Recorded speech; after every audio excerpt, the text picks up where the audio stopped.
Okay, I figure I might as well get started. So let's switch over to game mode. Make sure the desktop audio is on. And yeah, so like it says in my title,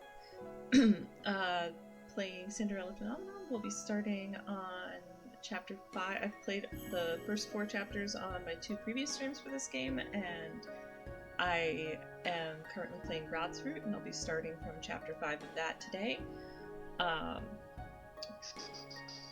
Yeah, so very brief content warnings that tend to come up with this game are the main character, Lucette. Her mother was very emotionally abusive and taught her like a lot of toxic behavior, and I will always comment on this when it comes up, but like just also she's not around, the mother is not around anymore. This only shows up in flashbacks.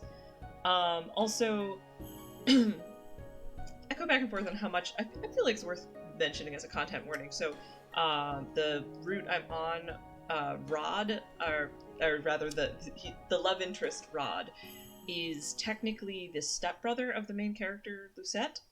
However, I do think it is worth mentioning that this was as of like a year ago. They didn't grow up together. They're not blood related. So I'm not too fussed about it. But I do think it's worth the content warning.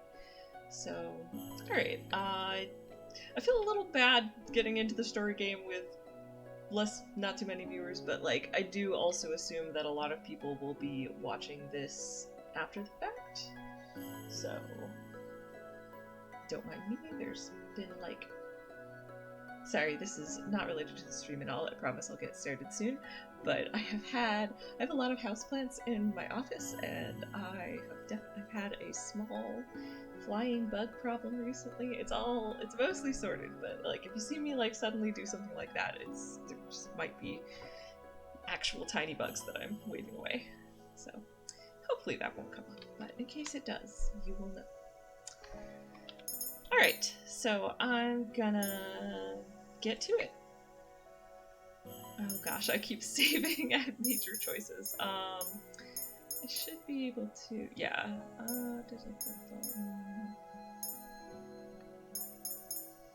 I think it's safe to just go from whatever the latest save is, but I'll try to keep my save habits under control. Alright, so I'm gonna do the thing where I go back so we can see the Chapter 4, One Step Forward. Alright. It has been more than a week since Rod and I returned to the Marchen. He has been avoiding me ever since that day. Lucette thinking to herself. Not that we have much cause to be around each other nowadays. I am constantly on my feet preparing for Emmeline's ball. Lucette. Out loud. This is ridiculous. Delora. Better to be busy than bored, princess. I stopped for a moment to better balance the pile of fabrics that I am carrying. One of the maids has ordered me to bring this to a designated room so that it can be sorted out. Lucette thinking to herself, I'm being reduced to fetching and carrying. I have made no progress on accomplishing my first good deed, and I doubt that simply following orders from the other maids will help me get my first good deed. I feel a shuffling in my pocket and then notice Delora peeking her porcelain face out. Delora. Better to obey rather than disobey, at least. You're not going to get a good deed by being stubborn. Anyway, I am gonna mostly shortcut here to just be like, the more I think about it, the more I am frustrated with how harsh Delora is on Lucette, because I think she spent enough time with Lucette that it should be clear that it's not just that Lucette's unkindness is not just maliciousness, it's also she was like taught wrong, and there is like she has the capacity for kindness, she's just been taught to shove that away, I guess. Also, I'm just realizing that when I opened up the stream, I did a lot of rambling, but I forgot to do the little recap of the story, which, so for this one, I'm just gonna say, like, it's gonna be hard to follow if you don't, if not watch the previous streams, at least like look up a little summary, but I'll try and very brief. Even though, again, apologies for the awkwardness of being like, alright, I've got a few scenes in, but let me do a recap. Very briefly, our main character, Lucette, she is the crown princess of this kingdom, but she was taught to be very cruel and very cold. And this is a world with fairies and witches, and the witch Delora, who's currently posing as a doll, which is why she's kind of chibi form there, is cursed Lucette with a Cinderella curse, which in her case, instead of rags to riches, it's riches to rags. Nobody remembers that she's the crown princess, and she's living as a peasant. And right now, since I'm following Rod's route, she is in disguise as a maid in the palace so that she can try and figure out what she did wrong with her stepfamily that made Rod hate her so much, basically. Alright, hope that clears things up. Also, at any time, I am happy to answer any questions people have during stream. I try to keep an eye on chat, so yeah. Alright, continuing apace. So we've got Lucette for chapter 4. We've got Lucette not seeing much of Rod because she's very busy preparing for Emmeline's ball. Emmeline is her stepsister, who, now that nobody remembers who she is the crown princess, and this ball is being held so that Emmeline can try to find a suitor. Emmeline is not thrilled with this. So yeah, that's about what's going on. So, back into it. Delora says, better to obey rather than disobey at least. You're not going to get a good deed by being stubborn. Oh, that's one other thing. To break the curse, Lucette must do 3 truly good deeds. So, Delora.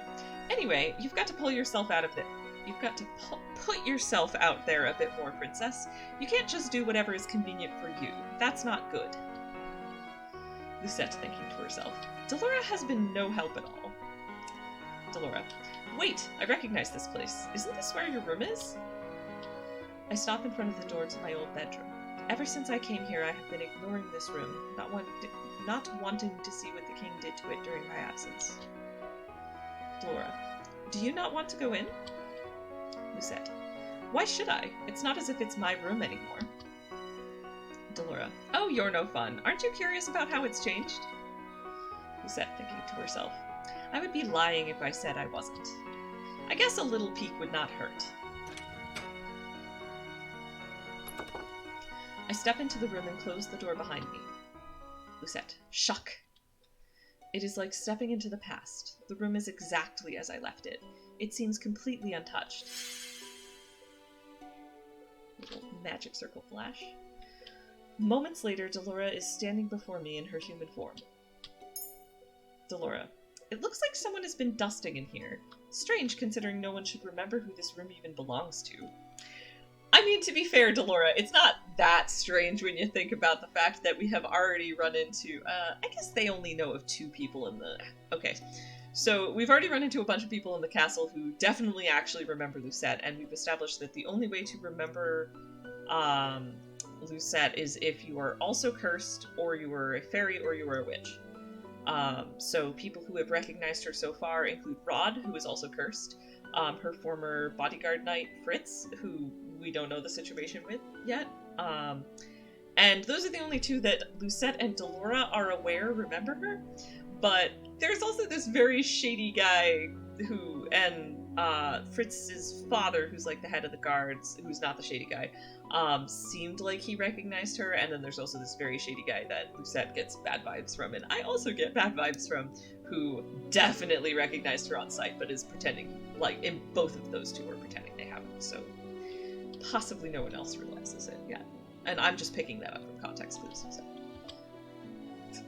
Alright, so therefore, the only person that we know remembers Lucette, who could possibly have been coming in to dust the room, is maybe Fritz, but that seems really weird, so a mystery, indeed. I glance around, eyes wide. Lucette thinking to herself, everything looks the same. I put the fabrics that I am carrying down on my bed, and make my way to a shelf where my dolls are displayed. My eyes pause on a specific doll. Oh gosh. I don't think that doll was meant to look as creepy as it did, but oh, maybe it was. Alright, because we got a little flash of an image of a very creepy looking doll, and then Lucette is now saying out loud, "This one was not here before." Delora raises an eyebrow. Delora, maybe you just don't remember that one because she wasn't very memorable? You do have a lot of dolls, after all. Lucette, no, I know each of my dolls by name. This one is definitely new. Thinking to herself, she looks very similar to the dolls I saw at Viorica's workshop. Not workshop, sorry, just shop. I quickly turn at the sound of the doorknob. My eyes move to Delora, but she has already turned into a doll and tucked herself into a corner of the shelf with the rest of my dolls.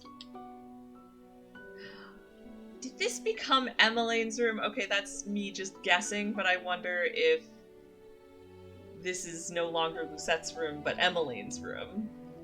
Oh, Lucette is not gonna love that, if that's true. Emmeline stands in the doorway, eyeing me curiously. Emmeline, Lucette? What are you doing here? Lucette, I made a mistake and thought I was supposed to bring these fabrics here. Thinking to herself, I hope she does not see through my lie. Emmeline shakes her head, smiling. Emmeline, it is not your fault, Lucette. You're still getting used to the palace and its many rooms. I got lost here all the time when I first arrived, too. This room is interesting, though. Father expressly ordered that it be kept clean, but otherwise undisturbed. Interesting. Lucette, thinking to herself, why would he say that? Emmeline, he won't say why, but apparently this room is very special to him. Maybe it belonged to someone he cherished. Lucette, thinking to herself, cherished? What a joke. Alright. I'm sure the game will explain this since it's a whole big scene, but my current theory is that rather than forgetting his daughter entirely, Lucette's father, the king, maybe remembers that he had a daughter, but thinks that she's gone? Like that would be a reasonable way to change someone's memories without changing their entire life, I guess? I mean, either that, or he's like, does know Lucette is his daughter and is super lying, but that seems unlikely. It seems more likely it's either he remembers her as if she passed away, or, like, kind of subconsciously remembers her, maybe? Alright, anyway, Lucette thinking to herself, cherished, what a joke. Still, I cannot help but feel hope at her suggestion.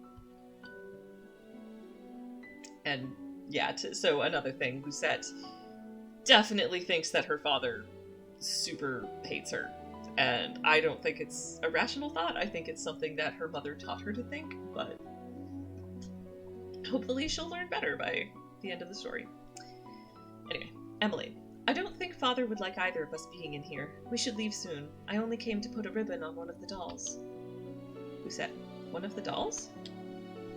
Emily, yes, I've put one of my dolls here. She walks past me to pick up the doll I did not recognize. Emily, I bought this. Lucette, thinking to herself, I know Emmeline always visited Viorica, but I did not think she liked dolls. She always preferred receiving and buying books, so why does she have this doll? Out loud, do you like dolls? Emmeline, well, I mean, I don't mind them, but I don't usually buy them for myself, no. Lucette, so why did you buy this one? Emmeline looks at the doll with a sad smile and shakes her head. Emily, out loud, I'm not sure. I bought it as a gift, I remember that much. I was going to give it to someone who liked dolls. Someone I wanted to befriend. That's so precious! Oh, Emily wanted to be closer with Lucette before all this went down, and she knew Lucette liked dolls, so she bought her a doll, but now she doesn't remember. That's so precious and also a little sad. Emily, I don't know why, but it feels right to leave the doll here until I can remember whom I was meant to give her to. Emmeline is silent for a moment before she turns to me with a bright smile. Out loud. I know you have a delivery to make, but could you come with me to the palace entrance first? Mother is still busy talking with the cooks, so the fabrics can wait. And also, I do actually now think that since Emmeline has that much memory of Lucette, but like kind of a blank hole where the actual person is supposed to be, I am more leaning towards the thought that the king doesn't remember why this room is important to him, he just remembers that it is, so. Anyway, I resist the urge to glare at her. Lucette, thinking to herself, she better not be dragging me around to do yet more errands. Emmeline, I'm expecting a delivery and I might need your help. Lucette, thinking to herself, I thought so. I have no choice but to nod. Lucette, out loud, of course. I begrudgingly follow Emmeline towards the entrance, and there I see the delivery carriage. A familiar person stands beside it. Emmeline, Viorica! Emmeline pulls Viorica into a tight hug. I turn my attention away to glare at the number of boxes at the back of the carriage. Lucette, thinking to herself, I will no doubt have to help carrying them inside. Viorica, how are the preparations for the ball coming?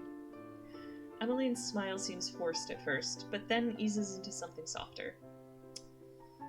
Emmeline, it's going well, I suppose. How about the wedding?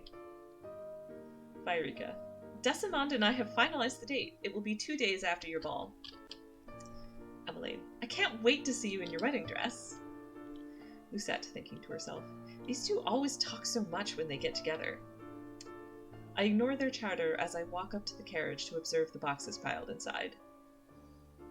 Okay, I'm pausing just to say I think it is very sad, because Lucette's like, why do they always talk so much when they hang out? Because I think Lucette genuinely does not understand or recognize the concept of friendship, and I think that's terribly sad. And, I mean, again, hopefully that's one of the things that she'll learn over the course of the story. Lucette, what is in the boxes? Viorica, oh! Viorica reaches out to grab one. She hands it to me. I'm helping with the ball decorations. I came by with part of the order today. Lucette, part of it? Viorica, careful, it's a bit heavy.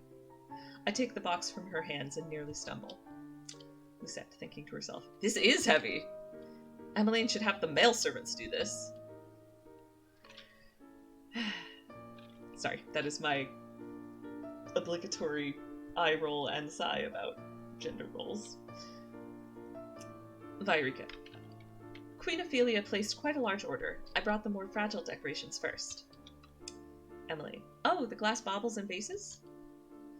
I grit my teeth as I shift the box in my arms in an attempt to make it easier to hold. Lucette. I thought you worked at a toy shop? Viorica. Yes, but we also have aisles dedicated specifically to party decorations. Lucette, thinking to herself, what kind of toy shop is that? I mean, a pretty reasonable one, I think, but... Sorry. Like, it makes total sense to me to be like, okay, you've got your toys, and then you've got your party supplies, especially because you might go to both if you're trying to plan, like, a party for a child. Like, you know, pretty good business overlap to me, but... what do I know? Alright. Emmeline. Lucette, will you be alright? I feel annoyance simmer within me. Lucette, thinking to herself, I am obviously not alright. Emmeline reaches out to help me with the box, but she is too late. I have only taken one step forward when the box slides and I stumble. I manage to cradle it in my arms, but its weight is too much for me. Before I hit the ground, I feel strong arms around my waist, pulling me back upright. The box is taken from me. Ooh, is it going to be Rod? Yeah? Yeah! Full image! Full picture image, no less. Oh, anytime you hear that little sound, it means that I took a screenshot. The little camera noise. Yep, got a cool image. Oh, right, and I did want to make another amendment to my previous thought. Like, while I do not care for the traditional gender roles thing of should have had the male servants do this, but I do think it would probably be very obvious that Lucette is not someone with a lot of upper body strength. And so if you knew that these were going to be fragile glass decorations, then it probably would have been sensible to get someone not necessarily based on a gender role, but based on a physical strength to come help move the boxes. So. Alright, well, anyway. My heart and mind are racing and for a moment I cannot comprehend what has just happened. Rod, are you alright? Lucette, thinking to herself. Rod? I glance to the side and I'm shocked to see Rod standing there. The expression on his face gives nothing away, but with our close distance I can see some flicker of emotion in his bright eyes. Lucette, thinking to herself. Concern? Lucette, out loud. I am... Emmeline. Lucette, I'm so sorry, are you okay? Rod pushes me and I stumble forward, almost tripping on the ground. He raises an eyebrow at me. Rod. Know your limits, Lucette. I glare at him as anger begins to bubble up in my chest. Alright, so I've been told... So here we have a choice where Lucette can either tell him off or stay silent. And I was previously trying to base the choices on what I thought would be most appealing to, like, the relevant love interest, so in this case, Rod. But I was advised that it's often better to make the choice that makes more sense for Lucette. That said, I'm actually not sure on these two. Like, I think Lucette probably would be more likely to tell him off than stay silent, but then again, there's lots of times where she kind of keeps her inner thoughts inside. However, this game has a handy function where it will do it has like a little marker up in the corner here for when you have made the correct choice. And I am and I've said this before on stream, but I'm very invested in, I don't like getting the bad endings, and so if the game gives me an easy way to know that whether I'm getting the bad ending or the good ending, I will always make the choices that will give me the good ending. So what that all is to say is that part of the reason I have so many saves is because I like saving before major decisions. And now that I'm 100% sure that the choice indicator is, like, once I see the choice indicator, that choice was correct for the path I'm on, and I can be rest assured of that, I think I can overwrite these previous previous saves I made based on choice scenes. So I'm gonna do that. I'm gonna overwrite that one.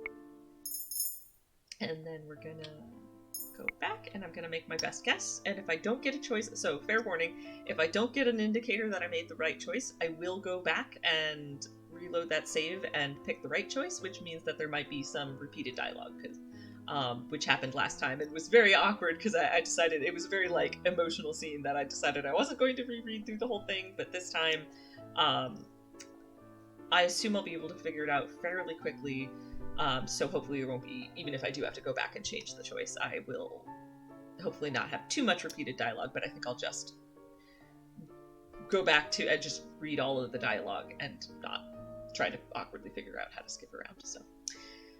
Alright, clarification over. Let us try...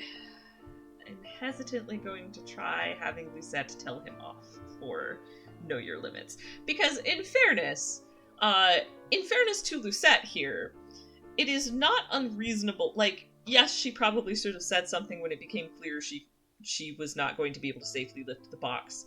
But she also knows she's in a position where she's, like, here as a maid, and, like, it is probably, like, I'm sure if she had a maid who she had given this task who complained about it, she would have not taken it kindly. So I could totally see Lucette having chosen to not speak up because she thought she shouldn't as a maid, but we'll find out. We'll see what Lucette's self-defense is, I imagine, when we have her tell off Rod. Lucette. Pushing people like that is not something a good prince would do. Lucette, he did not push you. He helped you. So that you didn't fall over. It's fine. This is not surprising that she would. Anyway, I do not bother to hide the anger in my voice. Rod, it was a nudge. Lucette, still, that was very cruel of you, Your Highness. Anger flares up in Rod's eyes as he takes a step towards me. Rod, oh, look who's talking.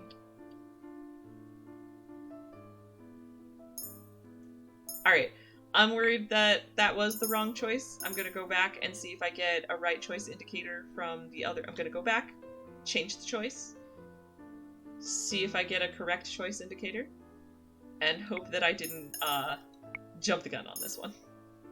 Because if I don't, if I get to the same amount of space gone and I don't see the right choice.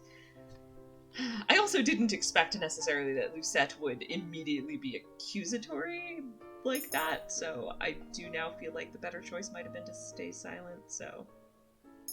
Oh, shoot! Shoot. I meant to select load, but I definitely just saved over the save I wanted to load. Alright, bear with me one moment. We're not very far in. I'm going to skip back ahead to the choice. Or I'm going to load, and not overwrite, I'm going to load beginning of chapter 4. And I am going to... I said chapter 5 in my title, didn't I? This is... Wait. I played the prologue in chapter 1, and then last time I played the chapter... So, another thing I've just noticed, don't mind me, I'm just gonna see if I can't figure out how to change the title of my stream so that it's... because, in fact, we are starting with chapter 4 of Rod's Root, not 5.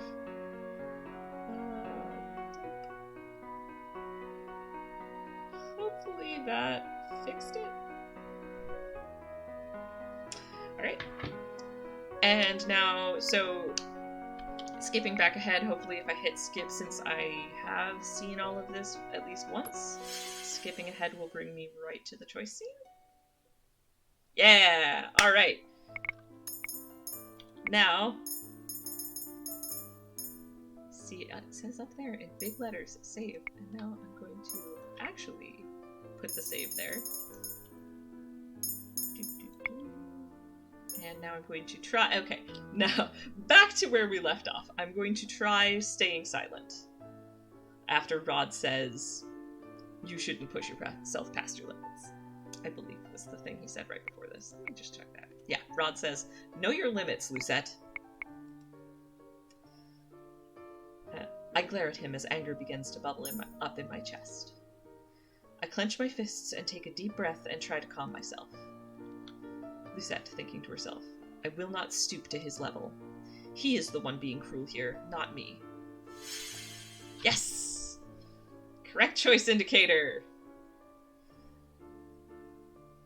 Yeah, and this makes sense because if she tells him off, then it's clear that she's angry at him and blaming him for doing something where really he was just trying to help her out, which was not immediately clear to me that would be what would be happening. Alright, so, correct choice, we will move on from here. Rod, you shouldn't have stubbornly tried to carry something that was too heavy for you. I will not take responsibility if you get hurt. Vairika, Rod, you shouldn't be angry with her for trying to help me. It was my fault for giving her something so heavy. Rod, Vairika, what are you doing here? Rod's voice is still cold. Vairika looks startled by his tone. I actually feel like I should have read that differently. I will not normally do this, but I will not normally go back just to reread a line in a tone that I think is more accurate, but I want to try this time. So Rod says, Vairika, what are you doing here? Rod's voice is still cold. Vairika looks startled by his tone. Vairika, I only came to deliver some of the decorations for the ball. Rod, and you thought Emmeline and her maid could carry these things on their own?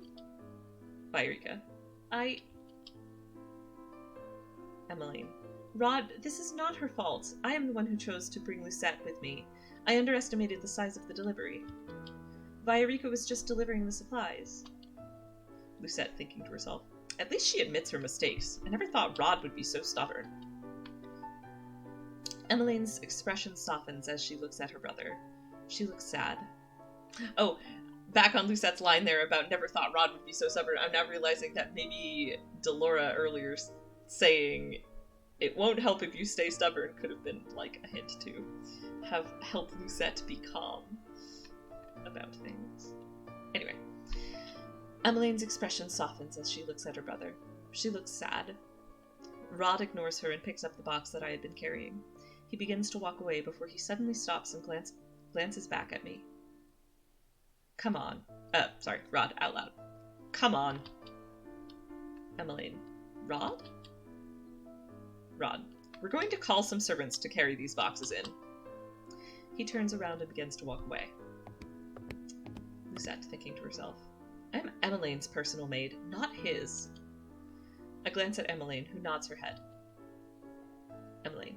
I really am so sorry. Thank you for helping my brother, Lucette. I curtsy ever so slightly before running after Rod. Lucette. Rod, wait! He picks up his pace as if trying to lose me. I turn the corner and barely stop myself before running right into Rod's back. Rod. What now? Lucette. Why are you so angry at me today? I've barely even spoken to you. Rod. Your mere presence is enough to darken my mood. I glare at him and cross my arms. Lucette. Funny, you call me cruel, but right now you are worse than I ever was. Rod. I don't need someone who hasn't even managed a single good deed to lecture me. Lucette. Shock. I have to try very hard to resist the urge to slap him. Lucette. You were supposed to help me get a good deed. Rod. As I said before, I never agreed to this. I still refuse to help you. Rod starts walking again, and I hurry after him. I cannot help but recall how cold he was with Viorica earlier. Lucette, thinking to herself, I thought they were friends, but he treated her like this at the toy shop, too. Lucette, out loud. Why were you so angry with Viorica earlier? Rod. No reason. I raise an eyebrow when Rod quickly answers the question. Lucette. Then you were cold for no reason. You have such a princely disposition. Rod frowns, but has no rebuttal for my words. Lucette. You must be generally cold and unfriendly. Rod. Excuse me? Lucette. That would explain why you treated Viorica as you did. I had thought that you two were childhood friends. Rod. Viorica was always closer with Emmeline than with me. We may have been friendly once, but we've since become distant. Lucette. Distant? Rod. It is none of your business. So, I don't recall the game having clarified this explicitly, but it is very obvious to me that what's actually going on is that Rod had a crush on Viorica, and Viorica is now marrying someone else, and he is not handling it well, and has decided that the best way to deal with having to suppress his crush is to treat Viorica, like, as distantly and coldly as possible, which I can understand where he's coming from, but then ends up just kind of being, like, from Viorica's perspective, not knowing what's going on, it's very, like, what did I do wrong? Why is he so upset? So, it's a delicate balance to walk, because I also don't think that necessarily, knowing that she's getting married, it would be helpful for him to say, hey, Viorica, I had a huge crush on you, and I need to distance myself now, because it hurts to know that you're with someone else. But at the same time, there are better ways. You can be a lot classier and subtler about avoiding someone than Rod is being. Like, Lucette is not wrong to call him out on this, I think. So anyway, Rod, it is none of your business. I pause as we pass by my door, remembering that I left both the fabrics and Delora inside. I make my way towards the door and open it. Rod, what are you doing? Lucette, none of your business. Delora, enjoyed your field trip? I frown when I see her sitting on my bed in human form. Lucette, what would you have done if it wasn't me? Delora, us witches have a sense for these things. Rod. Delora? Rod slowly enters the room. Sebi. Oh, the little rabbit. So Sebi is the rabbit on Rod's shoulder. We don't know the full details of Rod's curse, but what we do know is that he actually cannot speak himself, but the little rabbit on his shoulder speaks with his voice. Unless it's talking for itself, in which case it is established that it has a higher pitched voice, so I do have a little voice that I do for the rabbit. Sebby. It's nice to see you here, Lady Delora.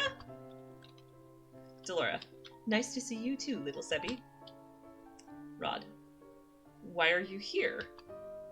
Delora shrugs as she inspects her nails. Delora. I thought I would help the princess here, since someone doesn't seem very willing. You know, I will grant, for all that I do not like how verbally harsh Delora is on Lucette, I could choose to interpret the fact that Delora is going as far as disguising herself as a doll and trying to be helpful. Like, is her way of trying to be helpful, and, like, she wouldn't be trying to be helpful if she didn't believe Lucette had the capacity to be better. So I think I still think that she tends to be verbally way too harsh on Lucette, but I could see an angle where she cares more than she's willing to admit and is just being real problematic about it. But anyway. On the other hand, you could also make the argument that Delora did the doll disguise to come along with Lucette because she thought it would be funny. Hard to tell, honestly. Like, I think it might be interesting to see, like, through watching the different routes, to maybe as we see more of Delora, it'll be easier to get a read on, like, where exactly she stands. And by where exactly she stands, I mean, if I am right that some of her harshness is actually a cover for, like, liking Lucette more than she's willing to let on. Be nice, and I can always headcanon that that's true, even if there's not a lot of support for it. Anyway, so, Delora. I thought I would help the princess here, since someone doesn't seem very willing. Rod furrows his eyebrows at her. Rod.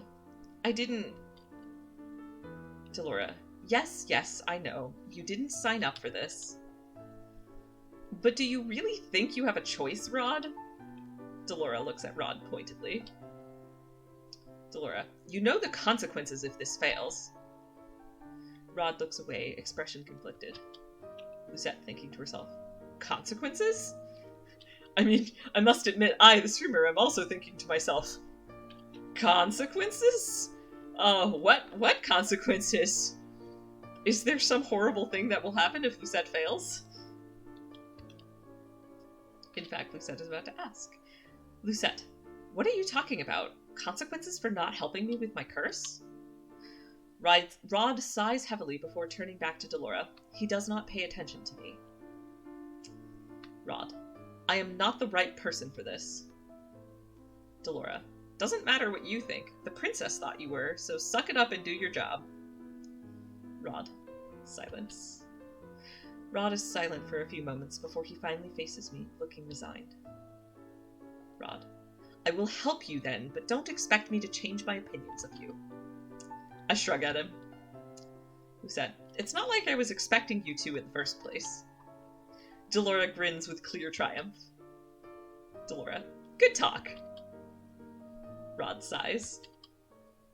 Rod, in order to achieve your good deeds, you're going to need to mend what you broke before.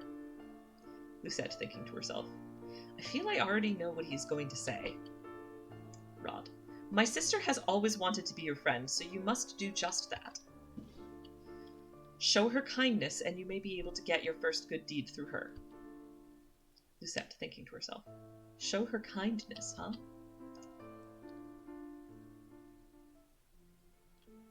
Delora decides to stay in my room for the time being, saying that she believes Rod will be able to help me for now. Later, I make my way to the dining room with the fabrics, and see Emmeline and Ophelia inside. Emmeline. Lucette! Ophelia. Ah, I see you have the fabric. Thank you. Ophelia takes the topmost sample of fabric and begins to inspect it as Emmeline walks up to me. Emmeline. Where's Rod? Lucette. He returned to his studies. Emmeline. Oh, right, he has history lessons today. And I am yet to finish my history homework, which is due tomorrow. As Emmeline muses aloud, I ponder what Rod told me earlier. Lucette thinking to herself. I must become Emmeline's friend, but is that really a good deed? Emmeline. I hope Rod didn't send the servants out before he went back to his room. I wanted to tell him that Viorica and I have already called on guards to bring the boxes inside. Ophelia. Maybe he decided to start his lessons earlier so that he could make your dance lesson this evening. Lucette. Dance lesson? Emmeline. Father wanted to hire the best dance instructor in Angiel, but I honestly feel more comfortable with Rod teaching me. He's a good dancer, so Father has allowed it. Lucette, thinking to herself, that is a surprise. I did not know Rod could dance. Ophelia. He used to prefer singing, but then... Ophelia trails off. I know that she is talking about the fairy tale curse, but I do not expect her to divulge such information to a maid like myself. Ophelia. He has decided to focus on his dancing for the past few months. Ophelia glances down at the fabrics, then looks up and smiles at me. Ophelia. Lucette, would you mind helping me with this? I obediently walk over to the fabrics Ophelia wants me to look through. They are apparently samples for the tablecloth that will be used during the ball. Lucette, thinking to herself, this is going to be a long day. Rod comes immediately to the throne room after his history lessons to start on his dance lessons with Emmeline.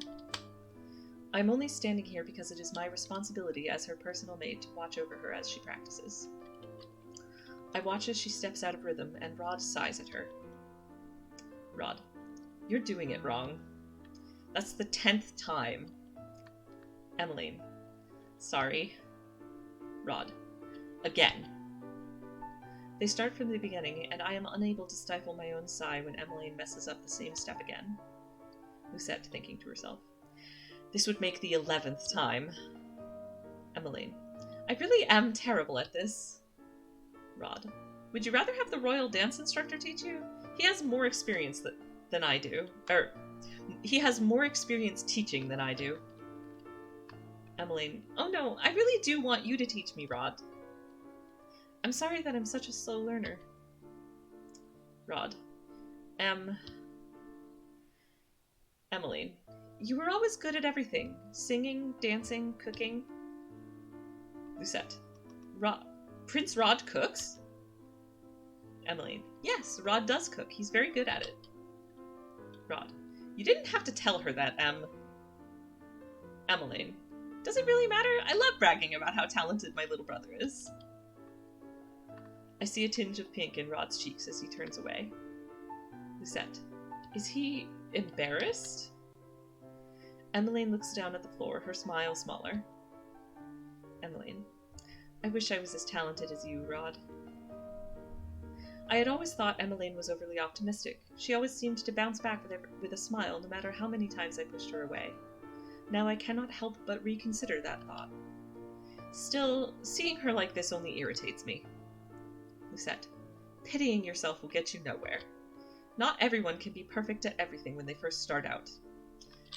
This is good advice, by the way.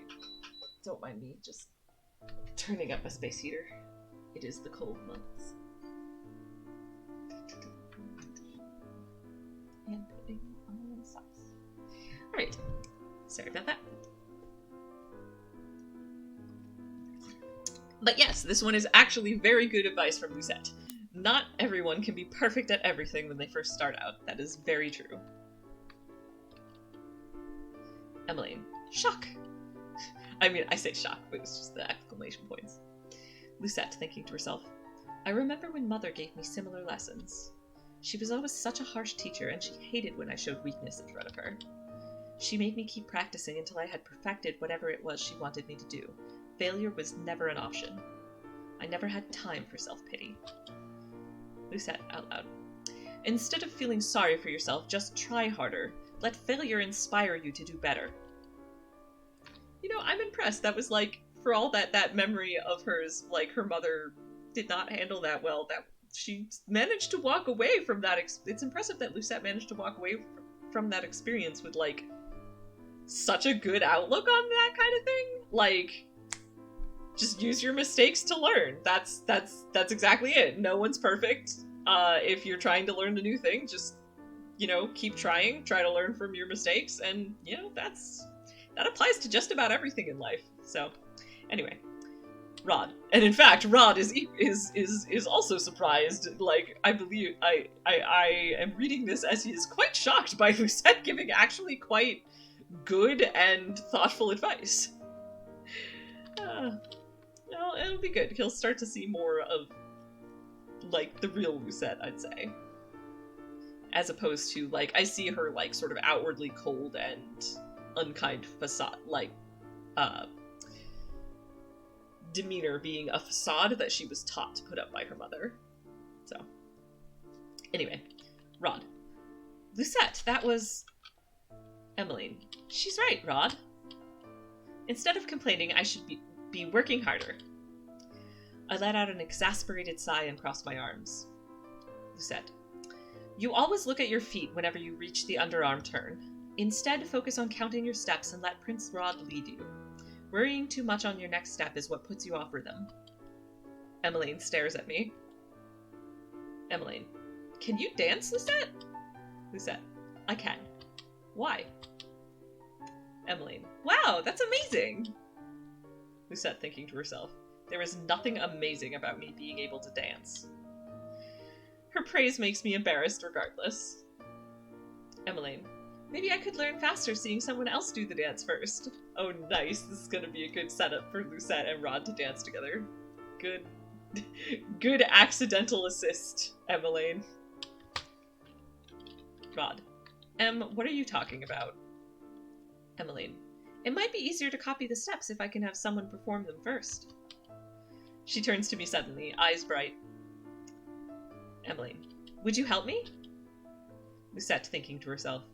I am meant to assist Emmeline in any way I can, but dancing with her brother? Surely a lowly maid should not be doing this. Alright, I will be shocked if accepting is the wrong choice here, but I will save just in case, because it could be. Right, we are on save. Yep. And I do want to overwrite that save. Okay. And,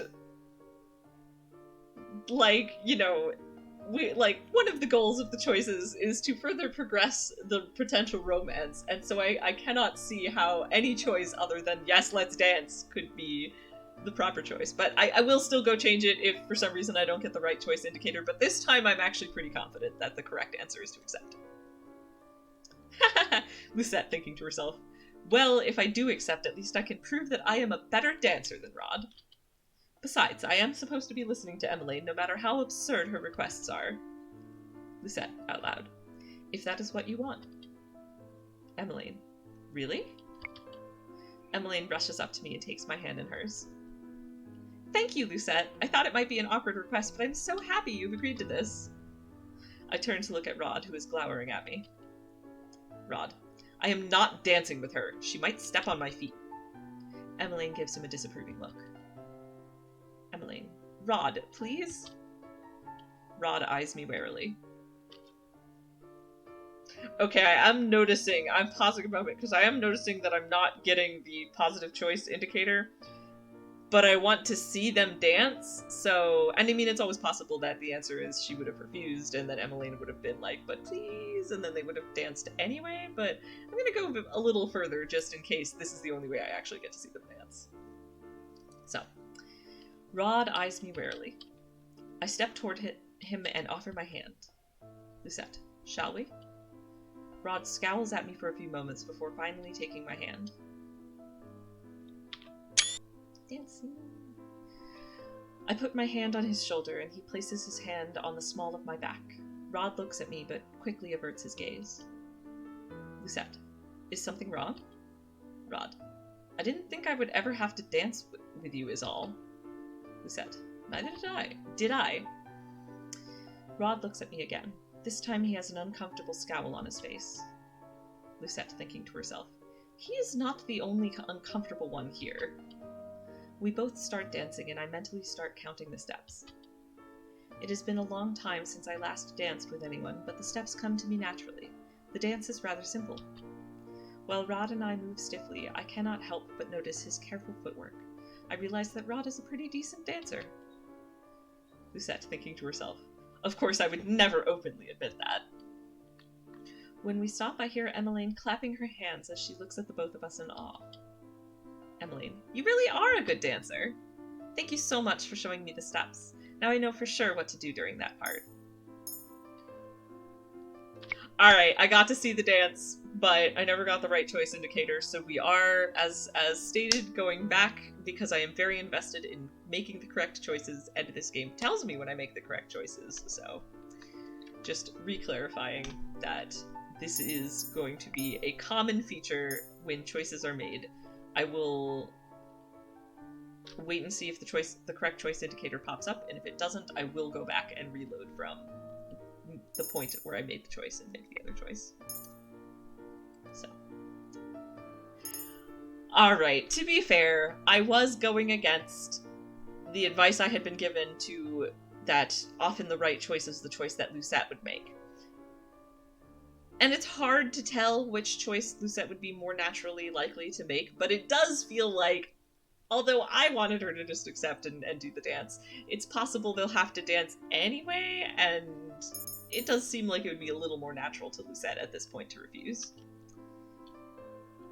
In fact, she even thinks surely a lowly maid should not be doing this. So let's try this again with refusing. Lucette thinking to herself, even if I do agree, I doubt Rod would even want to dance with me. Lucette, you cannot learn how to dance by watching someone. You have to practice the steps yourself. Emmeline, but... Rod, if you need a break, you can just say so, Em. Emmeline, no, really, I find it easier to learn through visuals. Emmeline, sorry for making you uncomfortable, Lucette. Let's just continue our practice, Rod. Emmeline smiles at me, but it is obvious that she looks more disheartened now. Rod looks at his sister before shaking his head. He turns to walk towards me. He holds out his hand. Rod, would you dance with me? Lucette, what? Rod leans closer to me and speaks in a low voice. Rod, play along. This is just for Emmeline. Sebi, he's actually curious about your dancing, princess. Yes. Rabbit is providing inner thought monologues. Yes. Alright, this was very cute. This was a good scene. And worth having to go back for. Rod, shock. I'm surprised when Sebi suddenly whispers to me. I can tell it is Sebi by the change in the pitch of voice. Sebi, oops. Sorry, Rod. I don't believe that Sebi is sorry. I believe that Sebi... I don't know if Sebi yet ships it, but I believe that Sebi is here to help. Rod glares at Sebi before looking at me again. Rod, well? Lucette, silence. I shift my gaze to Emmeline, who is practically beaming. I sigh and take Rod's hand. Lucette, thinking to herself, I know Emmeline does not like treating me as a maid, but this is a little too much. Lucette, out loud. Fine, just this once. And there's the scene again. Man, I am really glad that this game does have a correct choice indicator, because I'm clearly bad at choosing, even with the advice on how to approach the choice. Well, that's okay. This game is enabling me to not have to be particularly good at figuring out which choice is the right one, because if I'm wrong, it will tell me, and if I'm right, it will tell me, so. This will continue to be a thing that happens throughout this playthrough, I am sure. Anyway, so, scene with Lucette and Rod dancing. Probably going to be the same as before, but we will go back through it anyway. I put my hand on his shoulder, and he places my hand on the small of my back. Rod looks at me, but quickly averts his gaze. Lucette, is something wrong? Rod, I didn't think I would ever have to dance with you is all. Lucette, neither did I. Rod looks at me again.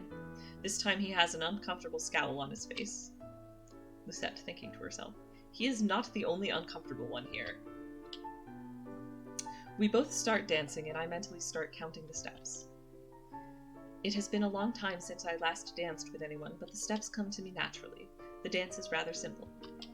While Rod and I move stiffly, I cannot help but notice his careful footwork. I realized that Rod really is a pretty decent dancer. Lucette, thinking to herself. Of course, I would never openly admit that. Okay.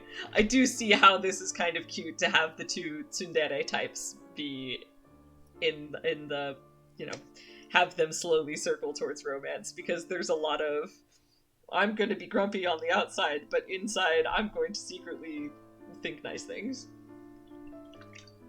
And it is kind of funny when they're both seeming to do that. When we stop, I hear Emmeline clapping her hands as she looks at the both of us in awe. Emmeline, you really are a good dancer. Thank you so much for showing me the steps. Now I know for sure what to do during that part. I just shrug at her before stepping back into the corner. Emmeline takes her position in front of Rod once more. This time she has a bright smile on her face. Lucette, I cannot believe something as... Lucette, thinking to herself. I cannot believe something as simple as that has made her so happy. At the end of the day, Emmeline has managed to do the steps correctly. She tells me many times how grateful she is for the help. After practice, I return to my room and retire to bed. I think about how happy Emmeline was. Lucette, thinking to herself, how can such small things make a person so happy? Lucette is slowly learning how kindness works, and why kindness is good and not actually bad like her mother tried to teach her. Right, content warning, this is clearly a flashback with her mother. Her mother tends to be emotionally abusive in these flashbacks because her mother was...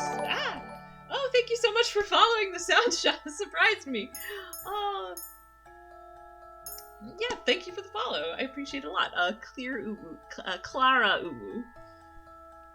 Thank you for the follow. Alright. Mother flashback. Mother, you stepped out of rhythm again, Lucette. Young Lucette. But Mother, this is really hard. Mother.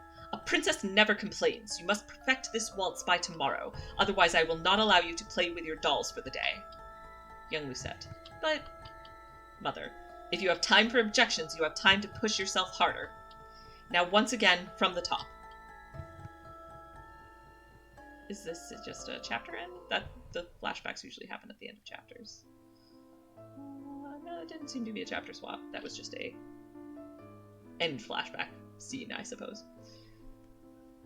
The following days are uneventful. Emmeline continues her dance lessons with Rod.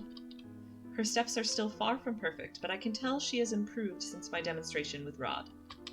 Meanwhile, Rod still chooses to ignore me most of the time, though I have noticed he is less cold than usual. Lucette, thinking to herself. At least he does not snap at me for no good reason anymore. Though Delora is no longer assisting me, she insists on staying in my room more often. She says that there is something important she wants to investigate, and I cannot even guess what it might be. My theory is that Delora is investigating the shady dude, who we don't know much about other than that he is shady, and he was able to he clearly recognized Lucette, but pretended he didn't. Unfortunately, I don't remember his name, or I would tell it to you. Lucette, thinking to herself. I prefer not having her around anyway. Her constant chattering makes it difficult to focus on anything. Right now, I am still trying to figure out how I can achieve my first good deed. Almost 3 months have passed since I was first cursed, but I have yet to complete my first good deed. These are my thoughts as I head back to my sleeping quarters after dinner that night. Emmeline excused me long ago, insisting that I go on to my own room before she went to hers. I am walking down the hallway when I notice Rod heading down a familiar path. I follow after him. Lucette. Are you going to the Marchen? Rod. Shock. Rod jumps and turns around.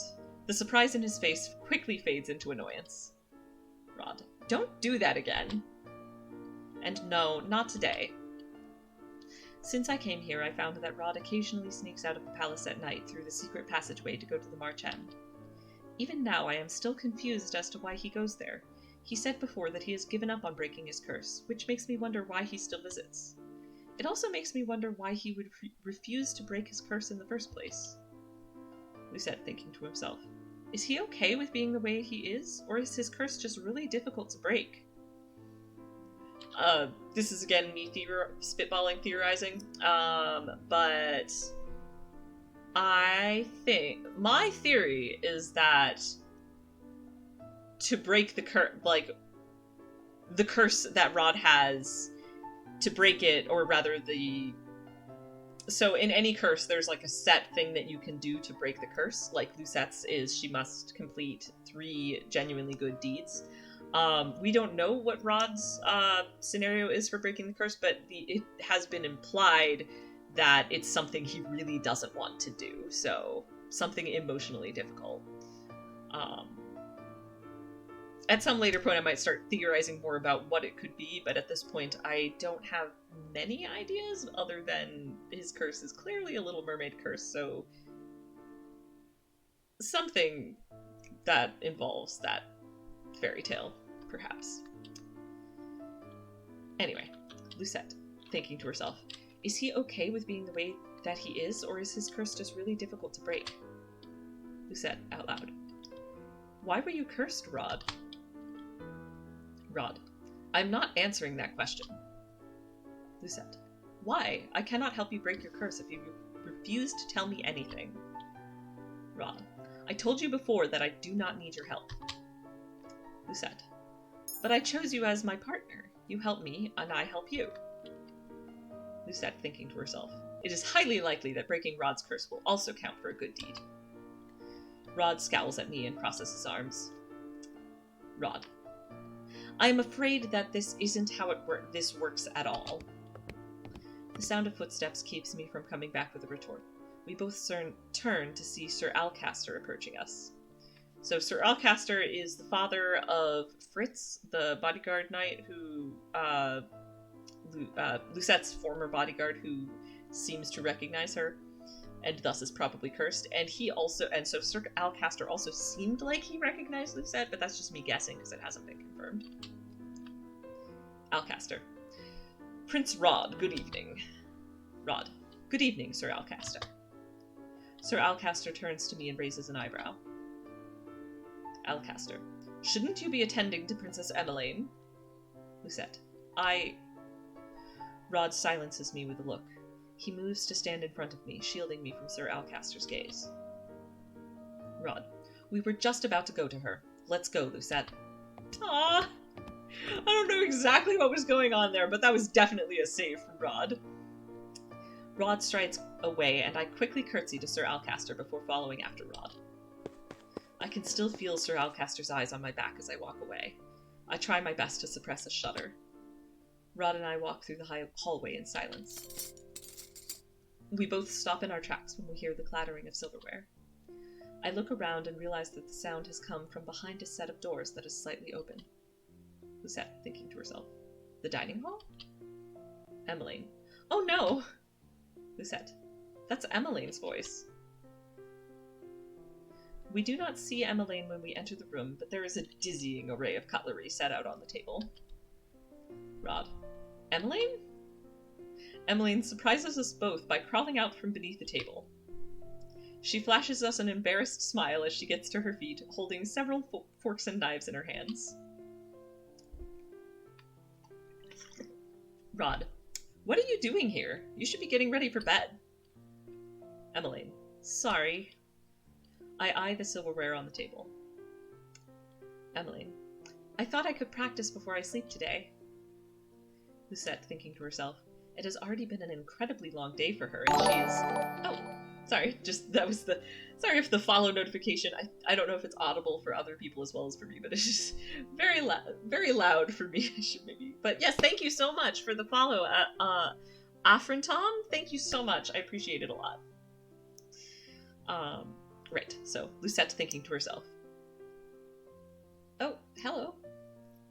M years. I'm not quite sure what you mean. But anyway, I'm going to continue on with the story. And I do try to stay very active in chat, so if anyone has any questions about what I'm doing at any point... Oh, my ears! Ah, yes! I'm sorry. I was all one... It looked like all one word, and I was like, years? But no, that makes much more sense that it is my ears. Yes, sorry. The follow notification is very loud. I will look into making that a little quieter. Unless there's also a problem with the sound for the game or for my mic, let me know if anything else is too loud. But if it's just the follow notification, I am aware of that, and I will look into if I can figure out a way to turn the volume down on that a little. Sorry about the volume. Anyway, Lucette thinking to herself, right, I believe I've already read this. She is thinking that it has already been an incredibly long day and is surprised that Emmeline is still doing things. I watch as Emmeline puts the cutlery back onto the table in the wrong places. Oh no. I played, sorry.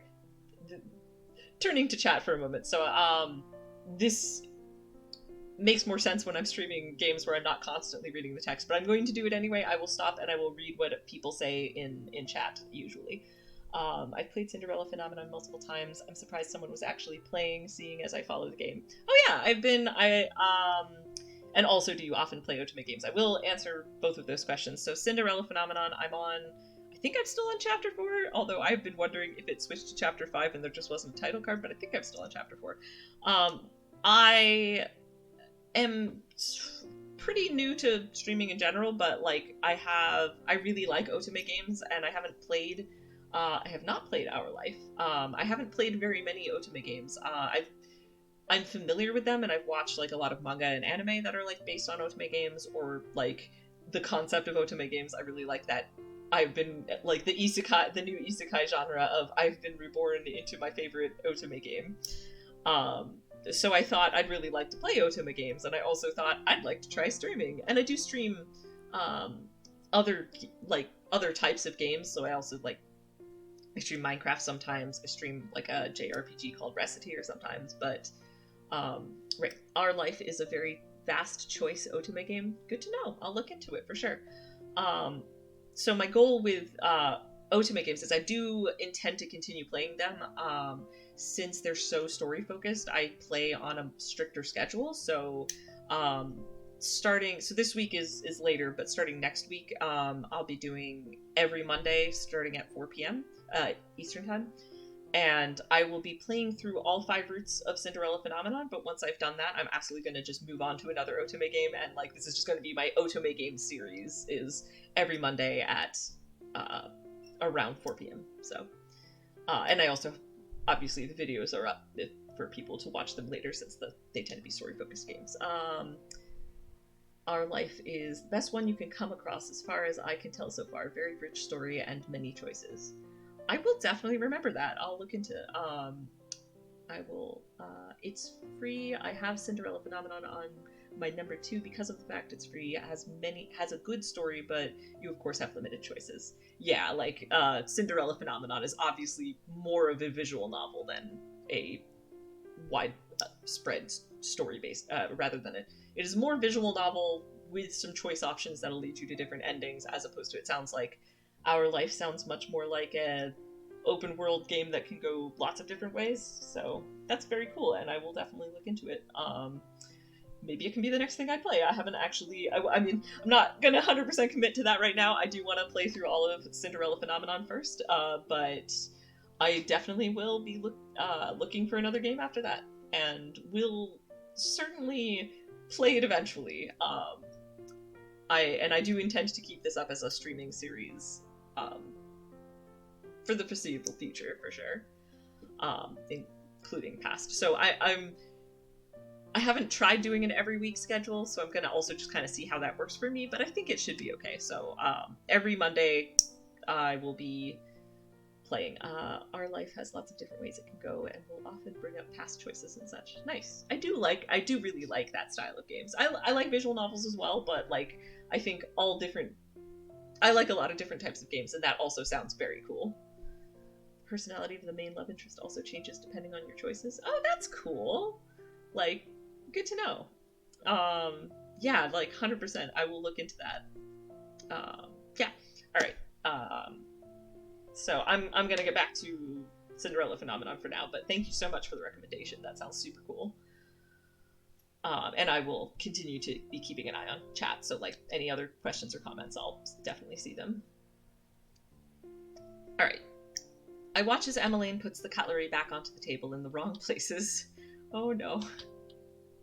Rod. You need to rest, Emmeline. I will after I practice the placement one last time. She smiles at him before returning to the table. Oh, it's late. I was only checking on Twitch for a second and came across you, not gonna lie. That's fair. If you gotta go, that's... It's midnight and I was about to sleep.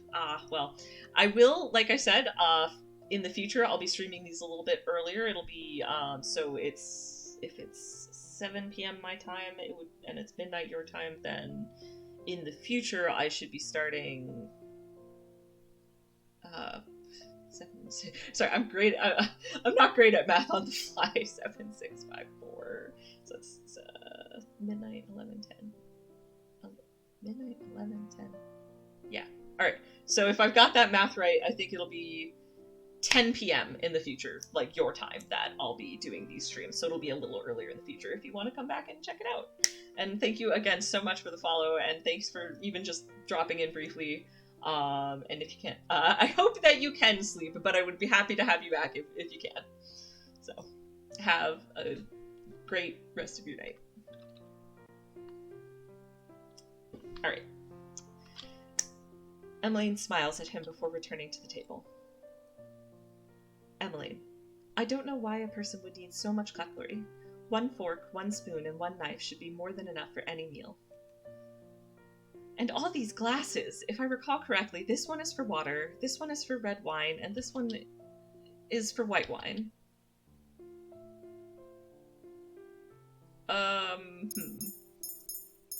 I feel like those two choices are not terribly different. Right, as usual, it is a choice, so I will save. This will also give me a chance to figure out if I have... Okay, nope, I'm still in Chapter 4.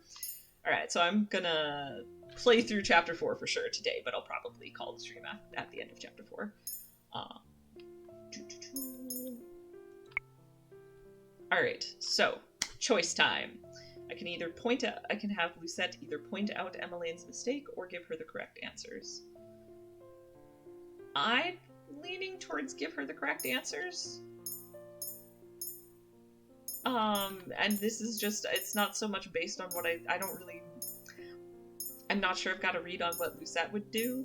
But on the one hand, I think give her the correct answers is kinder, like, they sound like it's essentially doing the same thing. It's, here are the correct answers, or here is specifically the mistake you made, and I feel like correct answers is more like constructive criticism, but then again, pointing out the mistake, well, the game will give me a choice indicator.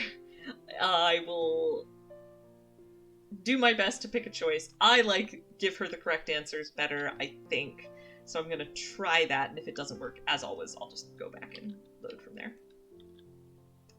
Lucette. That flute is for champagne. The other is for sherry. Emmeline. Oh, right. But there are 2 more. Lucette. The other is for juice, and the other glass is for dessert wine. The dessert wine glass will only be used during the dessert course, and the juice glass is only used when juice is being served as a course. Otherwise it is placed next to the water goblet. Oh man, that is so many things. No wonder Emmeline is having trouble with this. I would also struggle with this. Emmeline. I see. I see Rod staring at me out of the corner of his eyes. His lips twitch before he turns back to his sister. Lucette, thinking to herself. It looked like he was about to smile. Yes! Correct choice! Correct choice! I am so pleased. I finally made a correct choice on the first try. I think pointing out her mistakes sounded to me like it was just going to be like, no, you got it wrong. Whereas tell her the correct answer sounded more like what it was, like rather than just emphasizing the part where Emmeline got it wrong, instead you're emphasizing here's the correct thing, which is just feels less harsh to me. And in fact, Rod had to suppress a smile. It made him happy, so. And also I am glad that that was the right choice. It made him happy to see Lucette being actually thoughtful. Or at least I think, actually thoughtful. Right, so continuing right along. Emmeline. Then what are these for? Emmeline points out the group of forks in front of her. Lucette. You use those every day, Your Highness. You should know the answer. Emmeline. Emmeline points at them as she rattles off the names. Emmeline. Dinner fork, fish fork, salad. Lucette. Correct. Emmeline. You know so much about etiquette, too. You're really incredible, Lucette. You make a better noble woman than I do. Lucette, thinking to herself. Even if I told her I was a noble, it's not as if she would believe me. I mean, to be fair, like, Lucette, you could probably get away with pretending that, like, you grew up as a noble and then your house fell to ruin or something, but it is probably simpler to not try to come up with some elaborate lie. Lucette. I just read, or read. I actually, can't tell if she means that past tense. I just read a lot about all of these things. Emmeline. You read and know enough to put them into practice? That's amazing! Especially since you haven't even been with us for so long, right, Rod? Rod shrugs. He does not, much to my surprise, disagree. Emmeline. Perhaps you should be my teacher, Lucette. I can learn so quickly from you. Emmeline quickly straightens out the cutlery. Now that I think about it, I have come to realize that Emmeline is much more than she appeared to be. Oh, I'm glad that Lucette has realized that. It is probably because I'm forced to spend so much time with her as her maid. She is different. She is flawed and not as conceited and more humble than I had originally thought. Lucette, thinking to herself. Maybe I should try lending her a hand. Lucette. I may not be one of your tutors, but if you need help with your lessons, just ask me and I will do what I can for you. Rod. Lucette? I glance at Rod, who is once again wearing that expression of surprise. I shift my attention to Emmeline once again. Lucette. You only have 1 month left to prepare, and as your personal maid, I feel it my responsibility to help you in whatever ways I can. Emmeline. Lucette. Emmeline wipes her eyes with the back of her hand, and that's when I notice something glistening on her cheeks. Lucette, thinking to herself. Is she crying? Emmeline. You are extremely kind, Lucette. Thank you. I will definitely take you up on that offer. I am still looking at Emmeline when I catch a faint glow coming from the pendant on my chest. Lucette. Shock! Thinking to herself. What just happened? Emmeline. Oh, what a pretty necklace you have, Lucette. Lucette. Thank you. Emmeline. Anyway, for now, I think the both of us would benefit from some sleep. After escorting Emmeline back to her room, I walk out into the hallway in a daze. I mean, I actually think that this is lovely, because she wasn't this is exactly what I wanted it to be. Lucette wasn't trying to do a good deed. She was taught before that she was taught a lot of bad behaviors that basically led to her believing that everyone around her was, like, two-faced and would never care about her, and, like, she was taught to assume the worst out of everyone. And she wasn't really she was in a position where she could very easily push people away, and so she never learned any different. So she always spent all her time assuming that everyone around her, and just everyone in the world, were, like, selfish people who would always, like, want something out of her, and that kindness basically didn't exist. And before the curse, she had the option of just shutting herself away, but since she's now in this position where she's, pretending to be the maid, she has to actually spend time with people, and that means that she's seeing more of them, and it's exactly what happened with Emmeline. She sees a lot more of Emmeline's day-to-day behaviors, and so she's finally come to understand, oh, this is the real her. And once she understands that Emmeline doesn't secretly hate her, like she assumed everyone did, and isn't secretly, like, an awful person, like she assumes everyone is, I think it just came naturally to Lucette that she's like, oh, Emmeline is a good person and I want to help her. And so that's why it was a good deed. I just like I feel like the game did a really good job of showing how Lucette came to that naturally.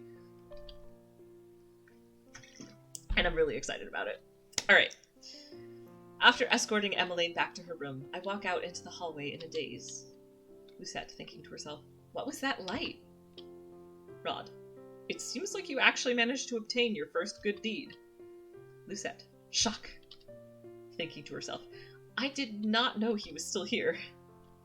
I look down at my pendant, astonished at what I see. Okay, so the pendant, a piece broke off the pendant, so I assume each time she does a good deed, another piece will break off, and once she gets to all three, the whole necklace will have broken, and then her curse will be undone. Then that becomes an interesting question about, like, this is the thing, I'm sure they'll answer it, but it has only just occurred to me to wonder how if people will remember the time when she was cursed once her curse is broken. Like, and then feel super awkward about her having been a maid. Well, that'll be interesting to see if the game explores any fallout from that. Anyway, Lucette. A piece of the glass slipper? I gingerly touch the new piece that is hanging next to my existing glass slipper pendant. Okay, it just said new piece, but it definitely looked like a piece had broken off. Lucette, thinking to herself, it is real. Rod, you're not too bad after all. Lucette, thinking to herself, did he just compliment me? Lucette, out loud, what? Rod turns away. Rod, out loud, nothing.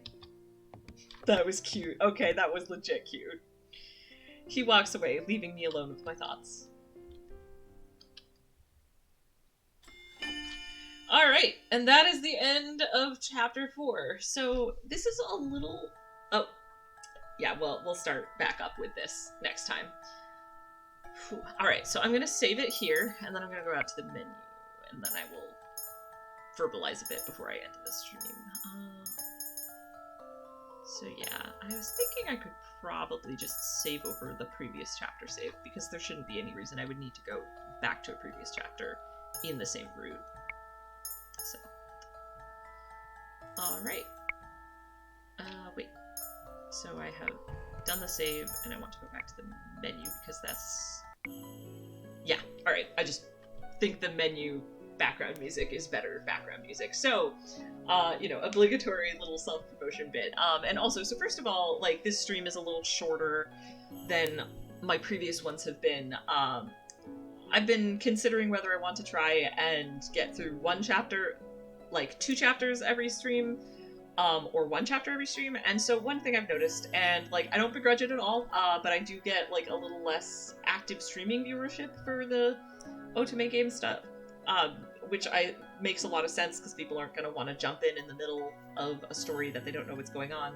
Which means that I think it'll be easier for people to catch up if they only have to catch up with like 1 chapter at a time. And so I think that I'm going to stick to 1 chapter at a time, and because that'll also keep the streams shorter, and so it'll be easier for anybody who comes in later and wants to like catch up on the story.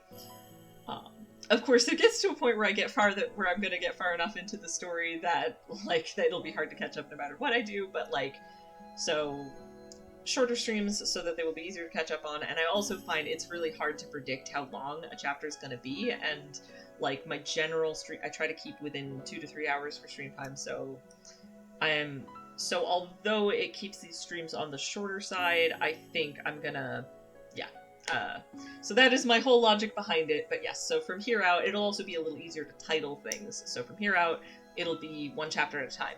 However, in exchange, I will also be, as I've said in a couple of different places, starting next week, I'm gonna change the schedule to every week.